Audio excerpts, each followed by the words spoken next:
Hey everyone, welcome to the 342nd episode of the Internet of Things podcast. This is your host, Stacey Higginbotham, and your co-host, Kevin Toffel. And we have a lot of news to talk about this week. We're going to be talking about an $11 billion industrial automation software merger. Yikes. Best Buy also purchased a home healthcare company.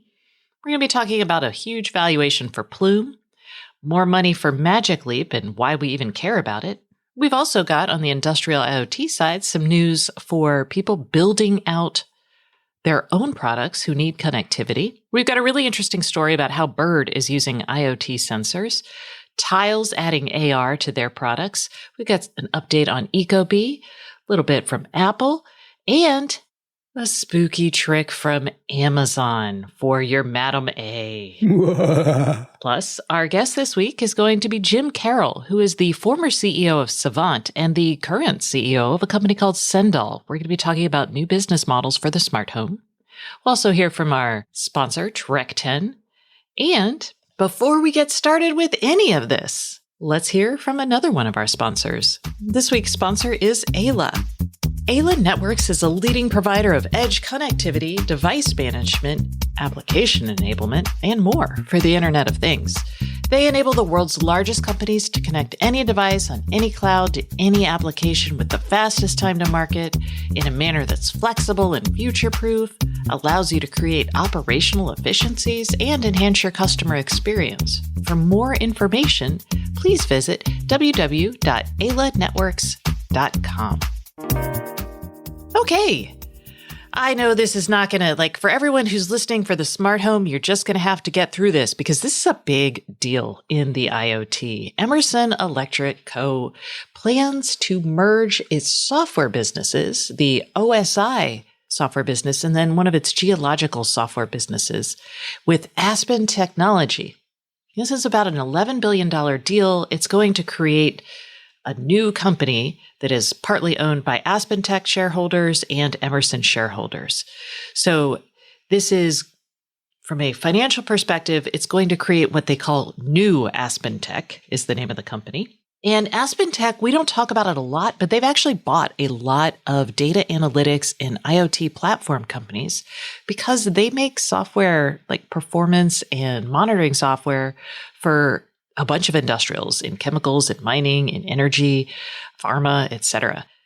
Emerson has several industrial processes and companies. They also last year purchased OSI Inc., which it's like middleware for the industrial IoT. I don't know how else to describe it for y'all. But they purchased that for $1.6 billion. OSI is going to go into Aspen Tech, and its geological simulation software is the other company that's going in there. So the idea here is that by throwing these companies in with Aspen Tech, outside companies who may be worried about Emerson is a big conglomerate, so you might be worried about using Emerson's software from a company that might be a rival of yours in other industries. So by pushing this out into Aspen Tech, it gives them, I don't want to say plausible deniability. That is not the term I want to use here. It just puts them at arm's distance from a competitor. And this is a big deal in the space because Aspen Tech has been a big buyer of IoT companies, and after this deal is done, they actually plan to do more M&A. So that's good news. We'll probably write a little bit more about it in the newsletter because, it's a big deal. It's a lot of money. It's a lot of money. And it's a big new company that's going to be trying to make a name for itself. New Aspen Tech name. In an area where we have lots of companies that are trying to gain ground. So Emerson, they're not getting rid of, but because you said they will still have part of the new company. Yes. But most of this is I don't know if it's all their industrial. It's not all of their industrial stuff. They still have Plant Web is one of their plant automation software that usually goes along with their industrial controllers, for example. That's not going to be part of this. And they're still going to have some home applications and products. Emerson, they do have HVAC that is not some home HVAC. When I think of Emerson, I think more oil and gas refining and pharma and chemicals processing. It's not a brand I would often associate with a smart home per se, but I know they do have, as you said, HVAC and thermostats. I've seen smart thermostats out of them and so on. They do. I like how you're trying. You're trying, Kevin. I'm trying to pull in the smart home, yeah. And Emerson's going to own 55% of the new Aspen Tech company. And then the Aspen Tech shareholders own the rest. So stay tuned for more on that in the newsletter because it's a big deal. All right. Other big deals in the acquisition space. Best Buy has acquired Current Health. And basically this takes the Geek Squad and turns them into the Doc Squad.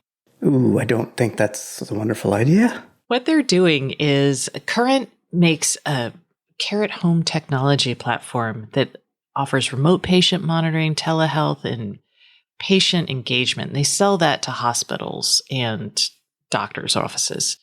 And they have what they call it a personalized emergency response system. So think I've fallen and I can't get up. So they have one of those as well. It's based on an armband that people have that track all kinds of things. Think of it as like a off-brand Apple Watch. So Best Buy is doing this. They actually already had a Best Buy Health division to bring devices into the home. And now they're basically this is the pandemic world. Remote medicine, hopefully, and telemedicine is here to stay. So Best Buy has decided we can help here. And they may not be wrong. This feels like a sleeper move just because I talk to a lot of medical people and doctors about these sorts of products, and you're trying to get this to unsophisticated older consumers often who need help. So having some sort of person come in and set up the Wi-Fi hub on their network and put the app on their phones and act as a point of care is actually a really interesting model. It's an interesting model, but I guess I don't like it. I was going to say, I don't see Best Buy being in this space, but obviously they are, but I'm not sure I like it. I mean, I'm presuming that with Current Health, there's some type of subscription service. There is, but it's the consumer doesn't always pay for it because it's something your doctor will prescribe. Mm-hmm. Okay. So my doctor's going to say, hey, I want to monitor your stuff remotely. There's this great new armband that you can get through Best Buy Health that will send me all your data and you won't have to pay for a subscription. I'm just going to, it's going to be just going to send it. I'm having a hard time having the word Best Buy in that sentence. Yeah. I could see how maybe they would have want to keep it as Current Health because it is a little counterintuitive. Mm-hmm. I mean, they have been doing things like they have like a service membership already for consumers. And lots of consumers bring their stuff into the Geek Squad. I mean, I know you and I may not be those people, but... No. People bring their stuff to me. I kind of hope that you're right and it stays Current Health and that way it's kind of sort of hidden in a sense. And frankly, I mean, it serves a good purpose. I'm not against that at all, but this can already be done. I know doctors aren't really doing it like with the Apple Watch and other things, but maybe it's a lack of standards. Maybe it's cost. Maybe it's integration with systems. I think it's a lot of things. I think, obviously you need to have a Hipaa compliant platform. You need to have buy-in and ability to work with like Epic or Cerner or any of the other medical record platforms.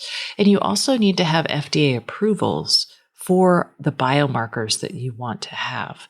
Mm-hmm. So Current Health has those things on their algorithms and their product.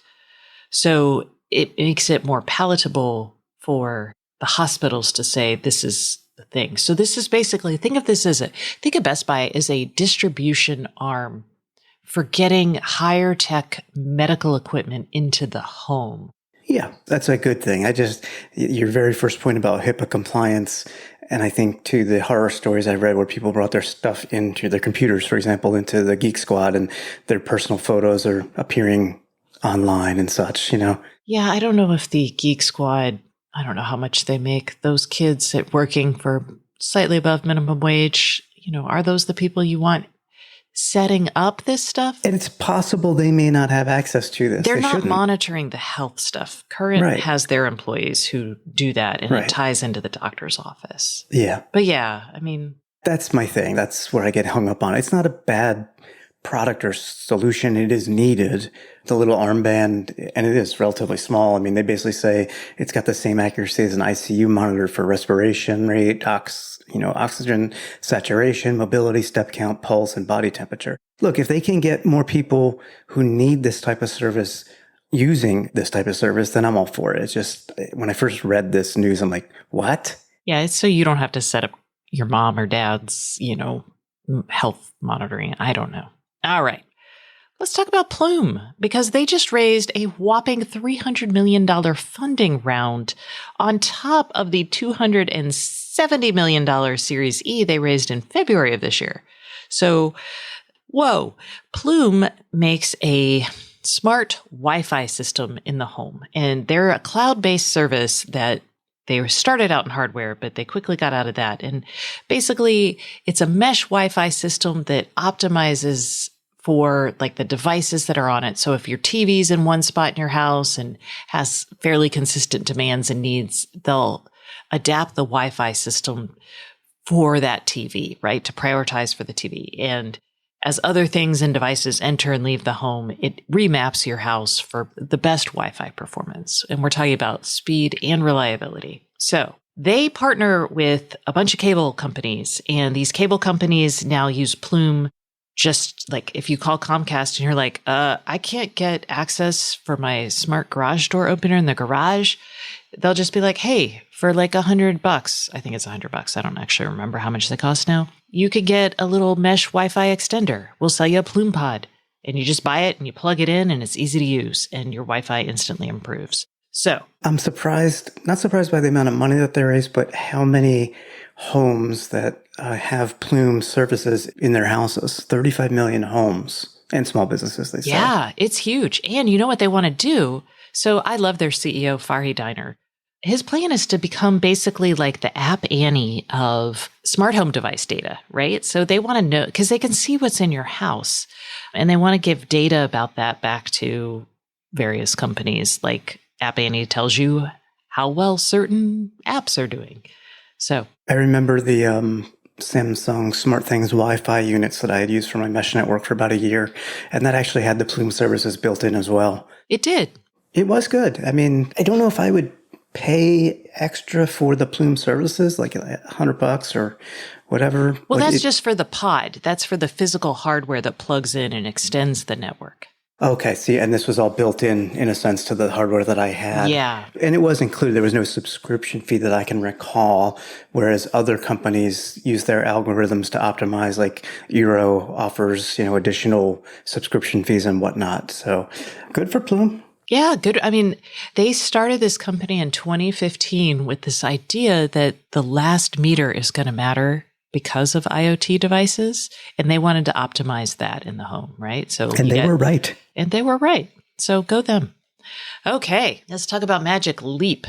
Speaking of new investments. The headline is Magic Leap just got another $500 million funding. And I'm really surprised, because this is a product that has died so many times in a sense. Since, God, how many years has it been? 2010, I think? Way back? Yeah, they were founded in 2010. Yeah. For those who don't know, Magic Leap is like an AR headset. And it was supposed to be the best AR. Like everyone... The bomb. Everyone hyped this up. They didn't actually release their first product, though, until like 2018. And I mean, It was cool, but it was like, that's a giant computer in my face. But the reason why we're talking about this, we're not just going to make fun of Magic Leap, because, you got to dream big, man. They raised more money at a $2 billion valuation, and they've raised more than $3.5 billion. So, oops. But now they're going into industrial IoT. And, Kevin was kind of skeptical, but I've actually talked to companies that have deployed HoloLens and Magic Leap headsets for AR in their manufacturing. So I'm like, yeah, that's actually legit. I would say that there are companies that are buying Magic Leap headsets for things like training people on how to use complicated machinery in AR. Magic Leap says surgeons are using it for data during surgery. An operation. I was like, What are those things called? Yeah, step-by-step surgery via AR. Look for the red vein here. I'll highlight it for you. So maybe not quite to that level, but this is how I feel about AR. It's going to happen. Yes. It's clear. So we just have to get us to the point where in consumer may not be like, remember PCs? Businesses drove PCs. It is possible that business will drive better AR until the point where we get to good consumer AR. I don't disagree. I think the technology needed to catch up to the ideas. It's getting close to that now, much closer than it was in 2010, obviously. So yes, I would agree with that. It's a matter of when, not if.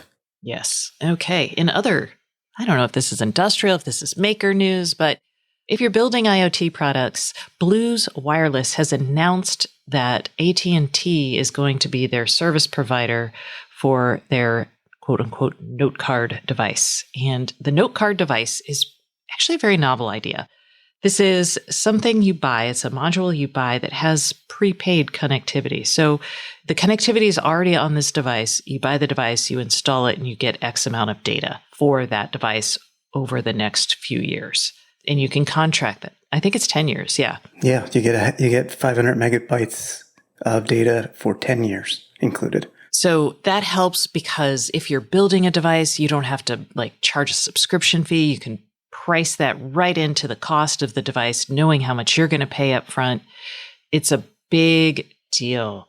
This is Ray Ozzy's company, and I think we've had them on the show. Not Ray, but others. No, I think we had their COO on the show. But yeah, we had Mobeen Khan, yes. And it's a company based up here where I'm at. That's correct. So if I'm an IoT hardware maker, I can get one of these and just pop it into, it looks like either a Raspberry Pi or an Adafruit Feather ESP32 and prototype and not worry about how to connect and paying for connectivity and all. It's just done. Yes. So it's pretty cool. All right. Other fun news. Bird, the scooter company. Bird is the word. Yeah, I like this story a lot. So Bird they're testing technology from u-blox, which is a giant Swiss company that I talk to all the time about various radio technologies. u-blox developed a custom multi-sensor and GPS module for Bird that beeps and then slows the Bird scooter down when it detects it's riding on a sidewalk. Because you can't do that in certain places. Right. And Bird has been trying to solve this problem for a while, but they said, hey, to do this, we had to put a camera in there, and that was way too expensive, and people steal these things, and cameras are fragile. So this is just a neat kind of device, and it's solving a problem. It uses GPS. And I'm kind of shocked by this, that just with the GPS module and some other custom sensors, they can get centimeter level accuracy. So it's not, I guess it's reading data maybe from vibration and so on, as well as GPS location. How are they putting all that together to get centimeter level accuracy? That's crazy. I know, inside a city. The sensor uses u-blox's, it's high precision. It's actually not GPS, it's GNSS, and it's multi-band. And that's how it gets the centimeter level accuracy. And I guess because these scooters have a big enough battery and they're getting charged, they don't have to worry they still need to be battery efficient, but they can use a little bit extra power for that multi-band sensing. Oh, yeah. These things have much larger batteries, say, than a laptop computer, for example. If they can go, I don't know what the range is on these, but let's guess 10, 20 miles. That's a lot of juice there. Yeah. And they have an integrated module that takes care of the sensor fusion. So this is actually really cool. And it kind of reminds me, a couple of weeks ago, I did I did an interview with somebody who's making an accessory for power wheelchairs. And they're using a crazy amount of sensor fusion and sensors to get really accurate information about sidewalk quality so people don't tip over their scooters. This story reminds me a lot of that. So I'm kind of really excited about it. So that's why we're talking about it. You just want a scooter. I would like a scooter, yes. They're not cheap. No. Those Bird scooters, they start at $1,000 for some of them. Yeah, they're fancy. All right. Speaking of fancy, Tiles trackers are getting even fancier. They're adding ultra wideband. Yay. I don't know why I had to sing that, but I did. Kevin, you want to talk to us about what they're doing here and probably a little I mean, this is clearly an answer in response to the Apple AirTags. AirTags. Yep, this is a direct response, I would say, to the AirTags, which we reviewed earlier this year. And those use a combination of Bluetooth as well as ultra-wideband. Once you get in within like 15 feet of an object, the ultra-wideband radio starts giving you like precise left-right directions to it, even up and down, and an exact distance as well.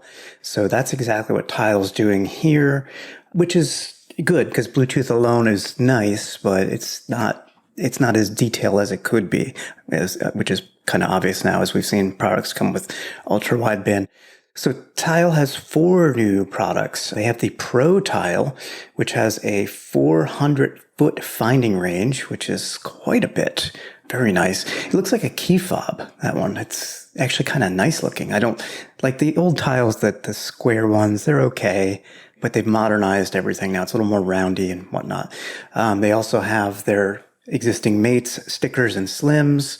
Those look new because of the new design. They also have 250-foot finding range, which is a 25% increase for the mate and slim and 67% increase for the sticker, which is really impressive. The Mate has a 3-year battery, which is good. And I say that because my son's Tile, which didn't have removable batteries or rechargeable batteries or anything, like it's dead. So it's kind of useless, you know? Yeah, you used to be able to send them back, but they stopped that because no one actually sent them back. Yeah. I told him don't buy those again. Buy some with that either can you change the battery or recharge it or whatever. The sticker does not have this new feature, but every other Tile model has a QR code on the back. So that way anybody who sees something that has a Tile on it can use their phone, scan the QR code, and the person who lost their item can then be contacted and so on. So that's good. Very much like AirTags. So yeah, I mean, and they're not like super expensive. I mean, I think I paid $25 per tag for 4 AirTags. The Tile Pro starts at $35. The Mate is $25. The sticker's $30, and the Slim is $35. So, you know, they're in the price range. Yeah. And, you know, we're thinking about our holiday gift guide. I always say shoving some tiles into a stocking is a good way to go. Yeah. What's interesting, the ultra wideband, which is apparently only for Android phones. Oh, that's right. Because Apple doesn't let you use theirs. Yeah. Which is a point of contention. Exactly. So Tile said, hey, we're working with Google for an optimal experience on Android 12 and ultra-wideband supported smartphones. So, and I wouldn't say a ton of Android phones have UWB in them these days. Some of the high ends do, but it has not filtered down to the mid-range and entry levels at this point. Maybe we'll hear something next week. When Stacy hears all about the Pixel 6. Ta-da! Also, I think we said this last week, but we'll say it again this week. On Thursday, the 21st, that is Google's Smart Home event. So yes, throwing that out there for anybody who's interested in that, you can register. And there'll be, I assume, news. Okay, let's move from that to Ecobee news. Dun, dun, dun, dun. I have an Ecobee. Yay. You have the right Ecobee. I have the wrong Ecobee for this. Right. The Ecobee Smart Thermostat with voice control now has Siri on it. Yay. It used to be Madam A. It still does. Well, it still does Madam A, but now it also does Siri. And that's exciting. They mentioned this earlier this year. So this is not necessarily new news, but the rollout of the software update for your thermostat is starting. They said it's going to take a couple weeks for everybody, so you may see it soon. You may have to wait a little bit. We talked about this before the show. I don't have the model that supports this because it doesn't have a built-in microphone and speaker, and you do. And I still use voice a lot to do it, and I use my Apple Watch because this is a HomeKit compatible and because thermostat. This thermostat has the worst UI for touching it. Oh my goodness. It's a touch screen and you got to drag up and down and it always misses your set temperature. And digital crown on the Apple Watch makes it nice and precise. All right. That's all I'm saying. Speaking of Apple. Moving right along. Speaking of Apple, the Wall Street Journal is reporting that Apple is exploring lots of ways it could use AirPods as health devices. that could mean a hearing aid. It could also use sensors. I had a guest several years ago, Poppy Crumb. She used to work at Bose. She's now someplace else, but she talked to us about all the sensors you could stick in your earbuds, like galvanic skin response, heart rate, and all of that can be done right there. And Apple's like, yeah, let's do that. So maybe you won't need the extra watch for everyone. Yeah, as long as you want headphones in for that kind of thing, sure. We've been hearing about, or maybe even hoping for sensors like this in these headphones for probably 2 years. So I don't know if this is just another iteration of the same hopes, but it would be nice to see. Would it? I mean, I know it's like theoretically possible, right? And I guess if you have them as hearing aids, it makes sense. But like, not everybody has headphones in all the time. Agreed. And honestly, when I wear my Apple headphones, I have my Apple Watch with me because that's where I'm getting my music from, in which case I'm already tracking a lot of that stuff. So I don't know. Maybe some people just want to walk around town without a watch and have their headphones in with their phone, and that's how they can track this stuff. I don't know. And Poppy Crumb, isn't she at Dolby Labs now? So you're right. She is not at Bose. Like I said, she was at Dolby Labs, and now she's actually moved to become the CTO at Trimble, which is a mapping, and Trimble used to sell GPS modules. And I'm like, what are they doing now? They're connecting the physical and digital world, y'all. So. Oh, is that all? That's all. But now she's the CTO there, so maybe I should so they're going to do a lot more good things is what's going to happen. There you go. I associate them with industrial high-quality GPS, and they do positioning, yes, modeling, and data analytics. Yay. Maybe like an Esri. All right. Anyway, that's where Poppy is now. Yay, Poppy. Let's talk about dun, dun, dun, dun, Amazon. We'll end this part of the show with a Halloween message from Amazon. I guess I could also say you can add spooky sounds to your Nest doorbell if that's your jam. But you can also do it for, yeah. Okay. I did that one year. It lasted 2 button presses before the family said, knock that crap off. Yeah. It's fun for people who are ringing the doorbell. It's less fun for the people who live in the home of the doorbell being rung. Well, you only have to do it for like the night of trick-or-treating. You don't have to do it like the whole time. We get like 200 kids here. We don't want that. You don't want them ringing your doorbell at all. That'll like wear out those batteries. I'm just putting a bowl out there with candy. That's it. Actually, for people who do have a lot of trick-or-treaters and have recently installed smart doorbells, know that many smart doorbells have a cooling off period it can range from like 30 seconds down to like 5 seconds. So know that not every button press may get registered simply because they need a break. So anyway. But we're talking about this because Madam A, and I had known that Amazon had done this. They announced the ability to do this, but one of their Halloween tricks is a haunted house routine. And they provide a link. And from that link, you can actually go either directly into the Madam A app, or if you do it on a website, you can take a photo or search for the QR code, basically. It has a QR code, and you go there, it opens the app, and it delivers the routine to you. And I think this is like, the haunted house routine is fine. It just turns off your lights and has a creaky door sound and some other sound. And Stacy tried it right before the show, and her husband came over and said, did you just do something? Because the house is acting freaky. Yeah. He lives a hard life, y'all. Yes. But the reason I thought it was neat is because I think it's important to be able to build routines for people and then share them. And I know that the team at Amazon is actually doing some work for that. And I think that's really important from a user interface and getting people to adopt like new routines. So that's all. So if you want to check out what that experience is like, you can check out the Ultimate Haunted House Routine. We'll leave a note in the show notes for you. Okay, well, that concludes the news segment. There's a lot of little items this week. Now it is time for the Internet of Things Podcast Hotline, which is sponsored by Very. Very is a fully distributed IoT engineering firm that partners with its clients to build systems for smart manufacturing, smart energy, and utilities, consumer electronics, and connected wellness. You can discover what Very's multidisciplinary teams can do for you at verypossible.com/services. And let's just say, Very, thank y'all. They also have a really cool podcast, I should tell you. They sponsor the show. They've been a hardcore sponsor forever, and we love them. Okay, so for the IoT Podcast Hotline, this is this part of the show where we answer questions from y'all. This week, we're actually going to ask y'all some questions too. But if you call us at 512-623-7424.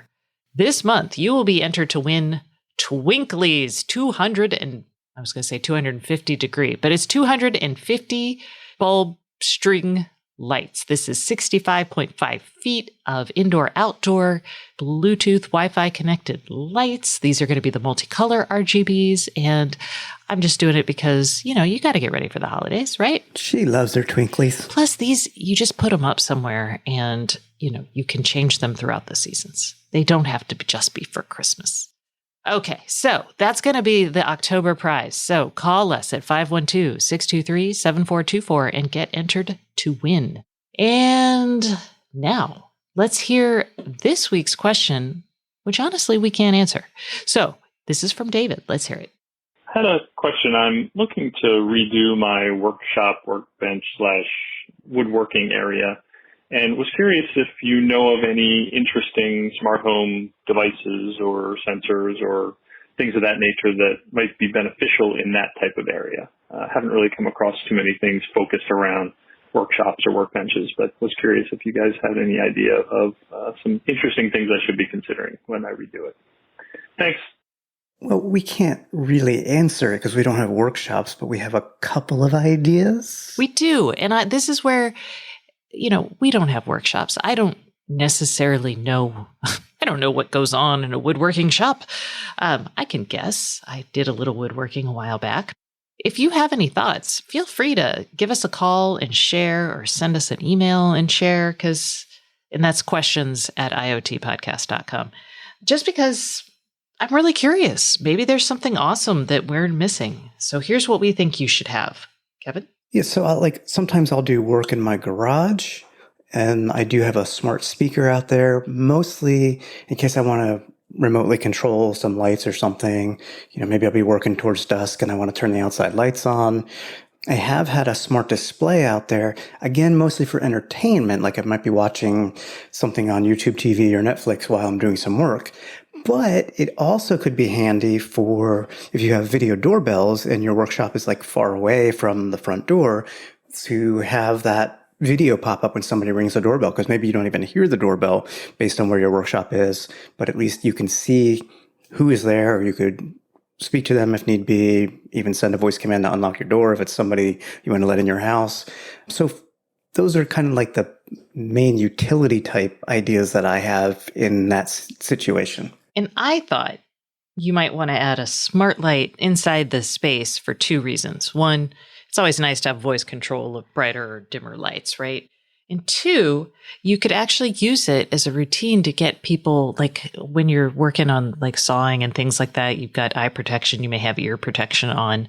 This is a way for people to get in touch with you. So you could, I want to say flick the lights, but I don't love the idea of your lights going all the way out if you're working like a power saw. That would be bad. So maybe you dim them, or maybe it's a colored bulb and you change the color. So let's shut the lights out on Dad and see what happens. Yeah. So I want y'all to be aware of that. But the other thing I thought is having some sort of emergency button that ties into a smart light in the home, and you don't have to use an emergency button. I'm just thinking, what if you chop off your finger? Then you can't press the button, says Kevin. No. Or you could also just do it via a Google or a Madam A intercom feature, where you just call into the speaker in your home saying, help, help, I've lost my hand. So those are some thoughts there. I wonder if any smart plugs are rated high enough to handle power tools and such, because in a pinch, you could, for safety reasons, shut off all of your power tools when you're not using them. So that way, Oh yeah, you could totally do that. But usually you put your power tools, if you have a lathe or a saw, those, a saw still works on 110 volts. That's everybody else's. So sure, you could plug in you could also plug in an energy monitor that tracks how much energy your workshop habit has. But yeah, a smart outlet might be good, and an emergency. So you could build an emergency stop button. Or when you leave the workshop, you tell whichever voice assistant to turn off all the power tools, essentially. So that way no random stranger or young child wanders in and says, oh, what does this button do? And chops off their arm. Oh, that's good. You could have a shut it down routine. Yeah. I like your thinking. All right. So there we go. We came up with something else. You could also install a camera in there and with motion detection to make sure no small child runs in there that you don't want running in there. So that is another option. Okay, see, we did better than we thought, but yeah. Oh, and light strips. This was the other thing I thought. And this actually might be a really nice way to get that flicker effect without actually cutting the lights off. So a smart light strip, LifeX makes them, Hue makes them. You can buy like random non-fancy brands if you want, and put them underneath your cabinets. And one, you could do like a cool like color effect if you wanted to be like all tricked out, but it also would just be nice to have extra lighting, like when you're trying to fish out the right size screw, for example. That's about all I came up with. Yeah, those are pretty good, I think. Yeah. For two people not having a workshop, I think we did okay. But if anyone else has a workshop and is like, no, this is exactly what you need to do, tell us. Okay. That concludes this portion of the show, but please stay tuned for our guest, Jim Carroll, who is the CEO of Sendal. It is a smart home company that is trying to build experiences. And yes, we're going to be talking about subscriptions. So it is super fun. And Jim was the former CEO of Savant, so he's got a long history in the space and is worth listening to. But now, let's hear from our sponsor. This week's sponsor is Trek 10. Hey everyone, we are taking a quick break from the Internet of Things podcast for a message from our sponsor. This week's sponsor is Trek 10, and I have Scott Fulmecki here with Trek 10. Hi Scott, how are you today? Doing great, Stacy. Big fan of the show, and it's really good to be here. Excellent. So, first off, why don't you tell me about what you do at Trek 10? Sure. We're an AWS Premier Partner focused on building cloud infrastructures for clients across different verticals, ranging from supply chain to the food industry to the energy sector. We've got a dedicated IoT team for our clients who are building smart products and connecting legacy systems or their manufacturing operations to the cloud. Okay. Well, what are some of the challenges that your clients are seeing in the market, and how are y'all addressing them? Well, some of the biggest challenges we're seeing right now stem from a lack of available talent in the market. There's a 3 to 6 month lead time to find talent, and training internal talent can be a long and uncertain undertaking as well. Our strength in quickly coming alongside to support helps ease some of these constraints and give leadership the confidence, not just for the initial build, but for the long-term success of their IoT initiatives as well. As an MSP partner with AWS, Trek 10 is well positioned not only to help design and build, but to manage, monitor, operate, and support infrastructure on AWS. We've got a strong culture of enablement and train many teams to take over the infrastructure we've built or to accelerate time to value on projects they're leading internally to leverage the latest services on AWS. There are a lot of those. So how does Trek 10 address the broad range of needs for support on AWS? Our strength really shines through in the flexibility to come alongside at any step in the cloud journey and bring our expertise and best practices to bear, quickly building out massively scalable, heavily automated, and remarkably affordable infrastructure. Trek 10 has the ability to interface with and explain to firmware and other product engineering teams how to successfully architect to integrate well with AWS. So even though no two engagements are identical, Trek 10 has built up a corpus of knowledge around best practices and has proven IP that allows for cost-effective enterprise-scale deployments. So we often help earlier stage projects with smaller engagements like a proof of concept to validate roadmaps, plans, and hardware. And for production deployments, we can stand up core infrastructure in as little as 6 weeks. This allows our clients to bypass the experimentation phase and quickly connect their products to AWS at scale, ensuring that data flows reliably to and from their IoT devices. We can then work with them to unlock the value of that data through activities like machine learning operations, database selection, and integration with external services used for things such as single sign-on, enterprise resource planning, business intelligence, and sales operations. Wow. So where can people go to learn more about Trek 10? To learn more about how we can help you achieve your vision for IoT, please visit us at trek10.com/IoT podcast.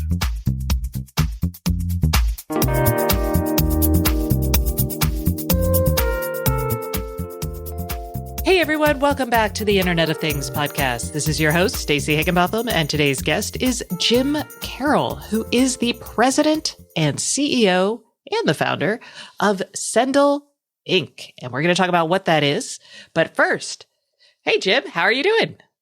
I'm doing great, Stacey. How are you today? I'm really excited.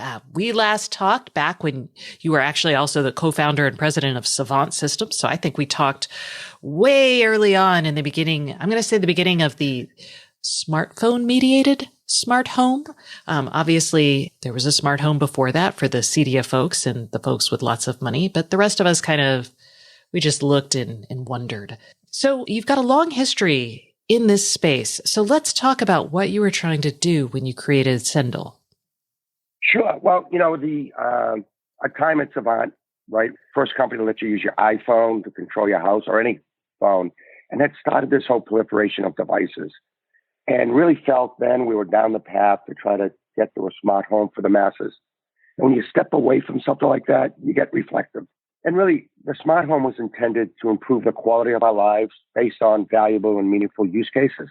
But unfortunately, I don't believe it's proven to be very helpful today. It's too complicated, costly, and focused really on gadgets and not so much on how people are going to use these gadgets and how these gadgets can interact with each other to have a meaningful outcome.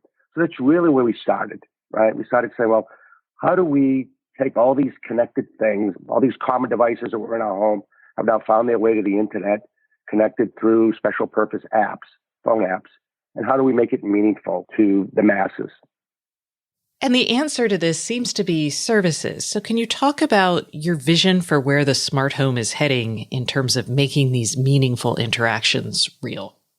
Sure. We think about it as enablement, right? And we talk in terms of smart home applications that in the beginning, we've built some of them, but we believe we're going to attract application developers. And these are different than a smartphone app. These are applications that bring together a lot of the common everyday smart connected devices you have in your home to deliver these services that you mentioned, right? And we see things like healthy home, warranty loss prevention, really leveraging a bunch of common things in the home. And these are applications that people will pick for their home, right? Which makes your home very personalized, like your computer or your smartphone, right? We could all start with the same smartphone, but the applications we pick to download makes that very personal. And so we believe you'll start developing a relationship with your home based on these applications that you select, that you want to use and have operate your home pretty much in an autonomous way, right? So we're using ambient intelligence and machine learning to feed these applications information that you want them to have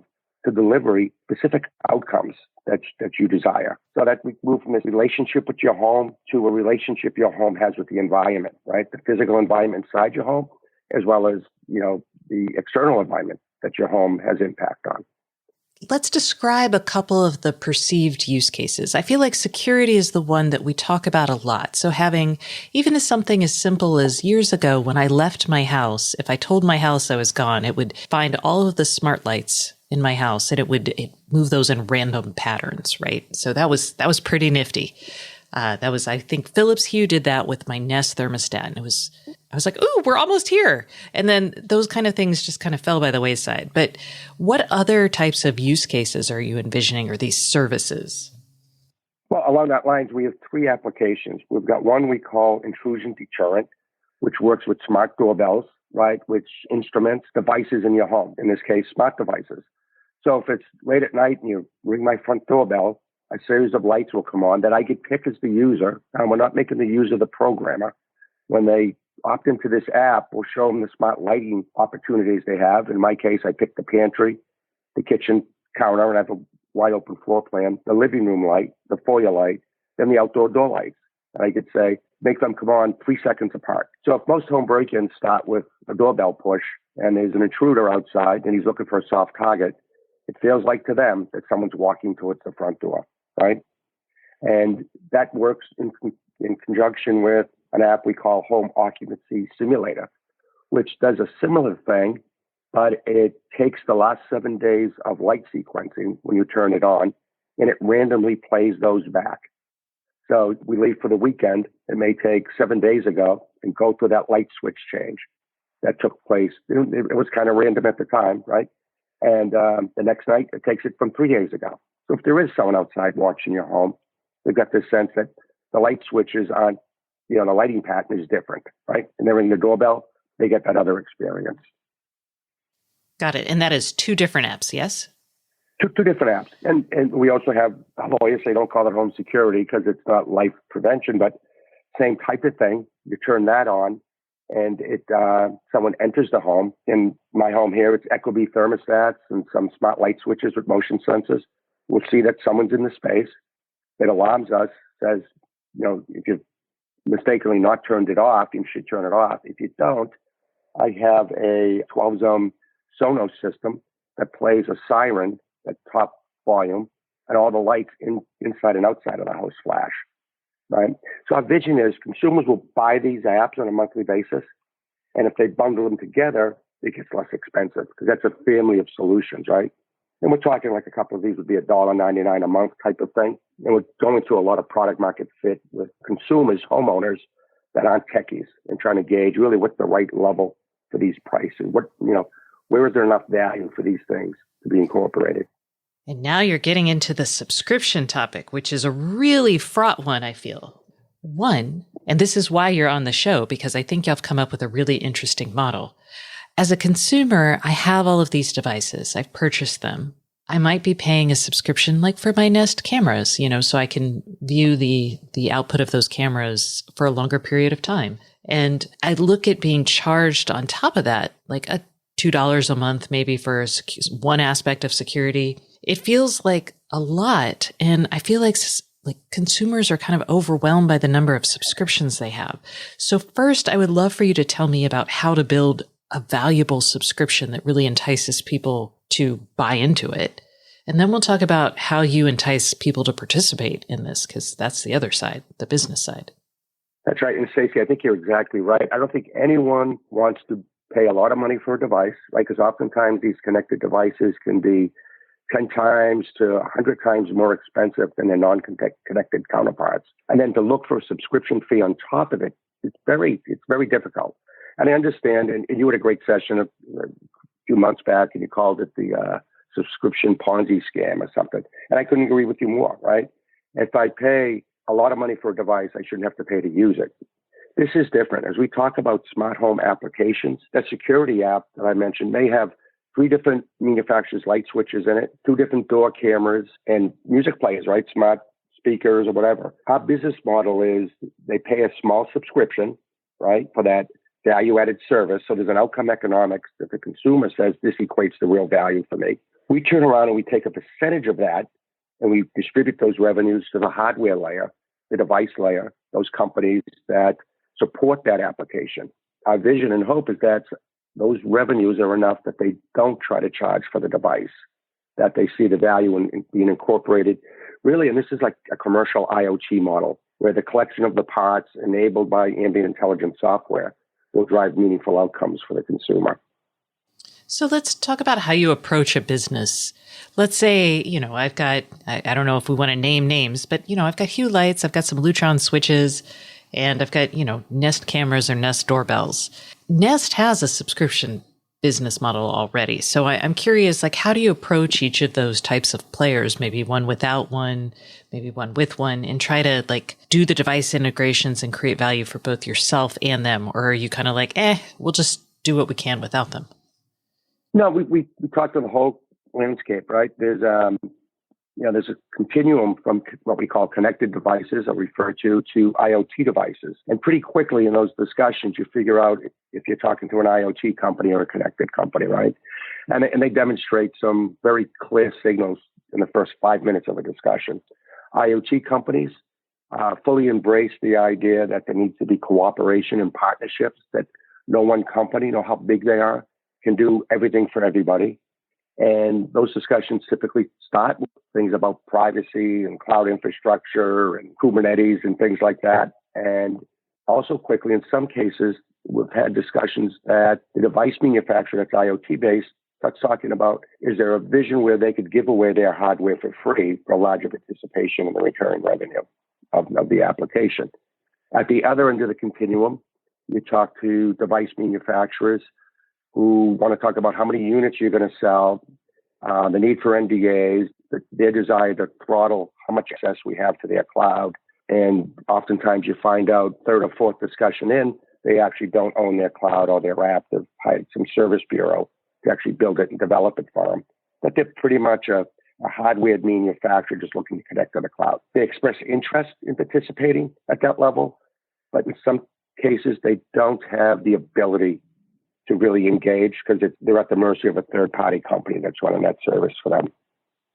Got it. And this is a really important distinction, this idea that you've lumped people into IoT-ready companies and companies that are really hardware companies that are just like, oh, I'll put a chip in it. That's how I classify those. So I think that's really important to note the distinctions there. So when you talk to a company who is a hardware company, how do those conversations go? When you're talking with the business people, they're very eager and they want to do this. At some point, you migrate your way to the business development or product management folks who start sending up signals like, we're not going to be able to support you on this. Our thing's not that well documented. We're interested in engaging. And then at the engineering level, they really want to engage, but then it becomes, you have to develop a business plan. So a lot of those companies, some of the bigger companies that we were surprised to learn that they didn't have control of their own destiny in that space. It turns into these long, laborious discussions about business plans and models, and often the chief financial officer gets involved. But we have had success. I don't want to send the message that the connected device companies just don't participate. We have had success with them, but not all of them. And what are the characteristics, or how do you get from like, ooh, I don't know, to success with them?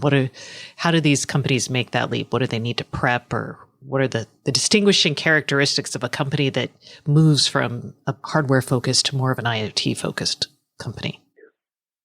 There's a great example of a company that's a hot water heater company, right? So of all things, they want to be connected. They're heading down a path.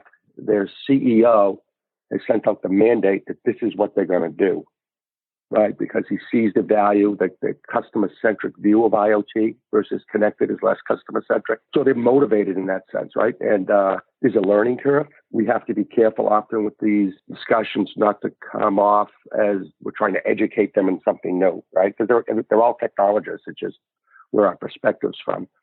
And other examples, they were afforded probably some leeway here because of our experience at Savant. And as you know, my partner, Mike Silver, the CTO, was the CTO from Savant as well. So we get some credit, I think, and it makes them want to lean in a little bit more and willing to listen. We haven't really, with just a few exceptions, gotten to a discussion with anyone along the continuum that says no, that we're not interested. The closest to a no we get is, hey, go get a few thousand houses and then we can justify a business plan to pay our third-party contractor to work with you, type of thing. All right. Well, let's go to the more fun, or I assume more fun engagements, which are, hey, I'm an IoT company. I control my own destiny, or I know where I don't control my own destiny, and I can make, I've got workarounds for that. How did those engagements go, and what is the business model that you're trying to build with them? Yeah, they tend to go very quickly. Two really good examples are energy monitoring. These AI companies that make these devices that go into your electrical panel. And over time, they can learn that's the dishwasher, that's the dryer, or your TV's on. And they tell you things about those things.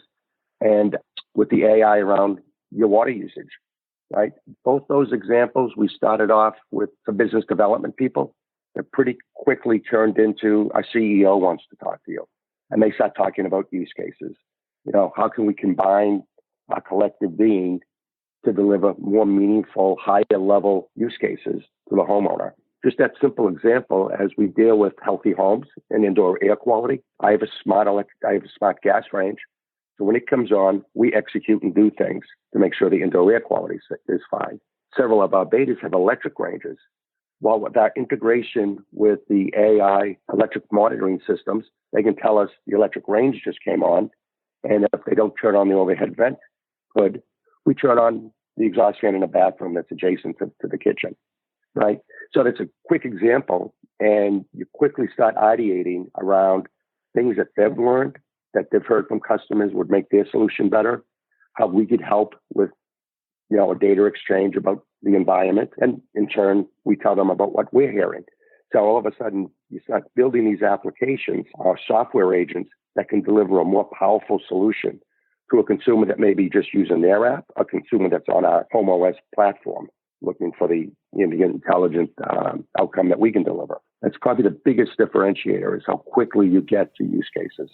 Yeah, and that's really important. And you're talking about doing revenue sharing, and it seems both complicated, but it also seems like if you're going to build an ecosystem, we're going to have to adapt our business models to what will become an ecosystem play. And I don't know if you've been in this space for a long time, longer than I've covered it. Do you have any words of wisdom for people on that? Well, I think it's, any business I've ever been in, I've always started with the customer and being customer centric, right?